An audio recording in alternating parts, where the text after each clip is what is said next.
अस्सलाम वालेकुम नाज़रीन, मैं कमर नवाज़ हूँ और आप देख रहे हैं कमर टीवी। आज जिन इश्यूज़ पे हम बात करेंगे उनमें पहले तो ये कि जो सबसे बड़ी इस वक्त अपोजिशन के लिए दर्द सर बना हुआ है और जिस चीज़ के लिए वो मुतलाशी हैं, वो पूरी कोशिश कर रहे हैं कि किसी तरह से इस्टेब्लिशमेंट से ताल्लुकात बन जाएं ताकि 2023 के इलेक्शन में हमारी वापसी हो सके। देखें, इस्टेब्लिशमेंट से ताल्लुकात ये लोग क्यों चाहते हैं? इसलिए नहीं चाहते कि वोट लिया जा सके, अवाम से मुंतखब हो गया जा सके। वो इसलिए ले रहे हैं कि ताकि इस्टेब्लिशमेंट हमारे लिए कोई काम करे। जैसे ख्वाजा आसिफ इलेक्शन हारते हारते जीत गए थे। मशहूर ये है कि उन्होंने आर्मी चीफ को, जनरल बाजवा को कॉल की और उसके बाद रिज़ल्ट बदले या जो कुछ भी हुआ। इसी तरह की चीज़ वो चाहते हैं कि हमेशा नून लीग जो है वो डील के ज़रिए ही इक़्तिदार में आती है, तो इस दफ़ा भी डील की तलाश में है। तो इसके बारे में कुछ अहम चीज़ें जो मैं आपसे डिस्कस करूँगा कि अगले आने वाले आर्मी चीफ कौन हो सकते हैं। देखिए, सीनियरिटी के लिहाज से 5 ऐसे नाम होते हैं जो मोस्ट सीनियर पोजीशंस पे होते हैं। उनके नाम वज़ीर-ए-आज़म पाकिस्तान को आर्मी चीफ़ की तरफ से भेजे जाते हैं कि नेक्स्ट चीफ इन कमांड कौन होगा, और फिर वज़ीर-ए-आज़म पाकिस्तान का इख्तियार होता है कि उन 5 में से किसी एक को सिलेक्ट करें, किसी एक को नॉमिनेट करें और वो फिर आर्मी चीफ़ के लिए प्रमोट कर दिया जाए। तो सबसे जो सीनियर हैं इस वक्त जनरल आसिम मुनीर हैं। दूसरे नंबर पे आते हैं जनरल ताहिर शमशाद। तीसरे नंबर पे आते हैं जनरल अतर अब्बास। चौथे नंबर पे आते हैं जनरल नुमान महमूद और 5वें नंबर पे आते हैं जनरल फैज़ हमीद, जो रिसेंटली ISI के चीफ़ रहे और अब वो पेशावर कोर कमांड के कमांडर हैं और उस कोर कमांड करते हैं पेशावर में। जनरल फैज़ हमीद सीनियरिटी के लिहाज से चौथे नंबर पे थे, लेकिन कुछ टेक्निकलिटीज़ की वजह से अब वो सीनियरिटी के लिहाज से 5वें नंबर पे आते हैं।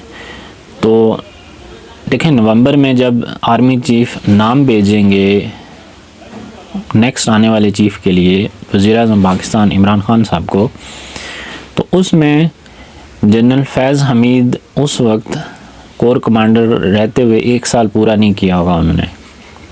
लेकिन जब वज़ीर-ए-आज़म पाकिस्तान इस चीज़ को फ़ैसला करेंगे कि कौन अगला आर्मी चीफ़ होगा, तो तब उनका 1 साल पूरा हो चुका होगा।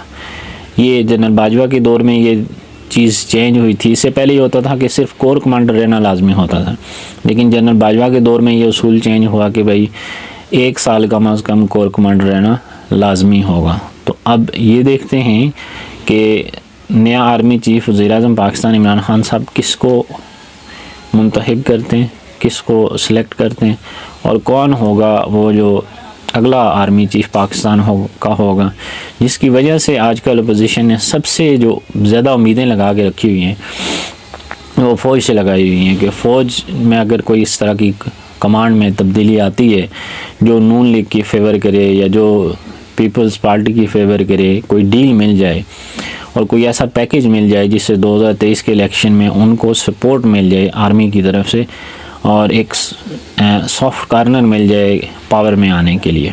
ठीक है, नून लीग हमेशा पावर पॉलिटिक्स करती है। ये स्ट्रिक्ट सी पॉलिटिक्स, नज़रिए की पॉलिटिक्स, ये चीज़ें नहीं करते। नून लीग में हमेशा पावर पॉलिटिक्स होती है। नून लीग ने हमेशा मायदे किए, जब मुल्क से जाना होगा तब भी मायदे करके जाते हैं, जब आना हो तब भी मायदे करके आते हैं। नून लीग कभी भी पक्का काम किए बगैर कोई स्टेप नहीं लेती। तो डील की तलाश में और इसी उम्मीद पे देखते हैं कि नेक्स्ट आर्मी चीफ़ उनके साथ ताल्लुकात कैसे रखते हैं।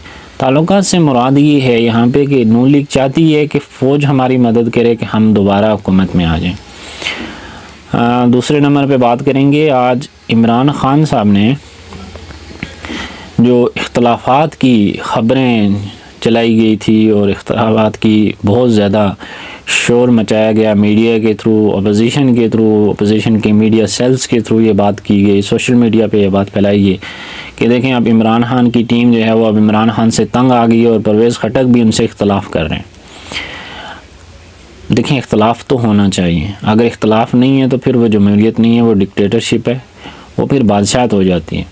परवेज़ खटक ने किसी चीज़ पे एतराज़ किया था गैस के मामले में KP के, तो वो मामला रिज़ॉल्व किया गया था, और उसको मीडिया ने इतना उछाला कि कहा गया कि अब पार्टी टूट गई है, परवेज़ खटक अपना ग्रुप बनाएंगे, परवेज़ खटक अपनी पार्टी बनाने जा रहे हैं, परवेज़ खटक पीपल्स पार्टी को ज्वाइन करने जा रहे हैं, क्या वो नून लीग में जाएंगे, क्या वो फजलुर रहमान के साथ जाएंगे, बहुत सी अफवाहें फैलाएगी। तो आज इमरान खान साहब ने हरीपुर में खिताब करते हुए, स्पेशल टेक्नोलॉजी जोन का एक तकरीब थी जिसमें उन्होंने खिताब किया, और परवेज़ खटक के साथ जो इख्तलाफात है सामने बिठा के परवेज़ खटक की तारीफ़ों के पुल बांध दिए।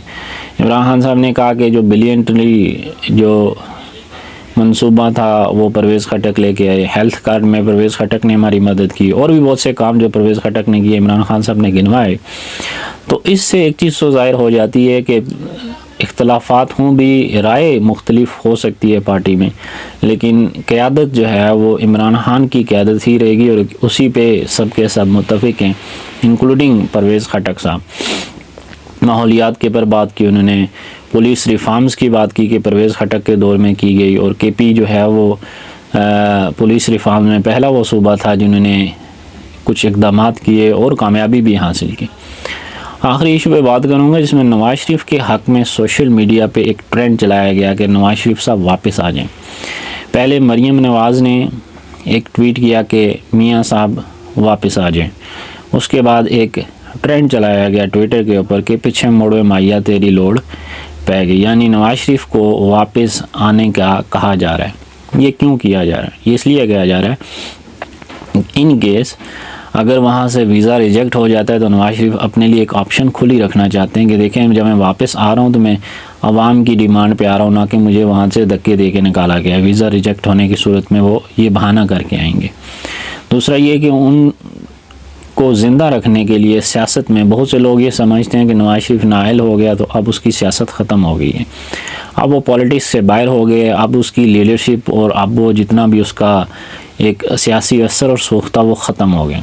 तो उसको ज़िंदा रखने के लिए कि PMLN ये ट्रेंड चला रही है कि देखें ये पब्लिक की डिमांड है, यानी लोग ये चाहते हैं, सोशल मीडिया के थ्रू ये पैगाम पहुंचाना चाहते हैं इस्टेब्लिशमेंट को, सीधी सीधी बात करते हैं, फ़ौज को पैगाम पहुंचाना चाहते हैं कि देखें अभी भी नवाज़ शरीफ जो हैं वो मकबूल हैं, और इस वक्त भी नवाज़ शरीफ को लोग चाहते हैं, और नवाज़ शरीफ भी लोगों की चॉइस है।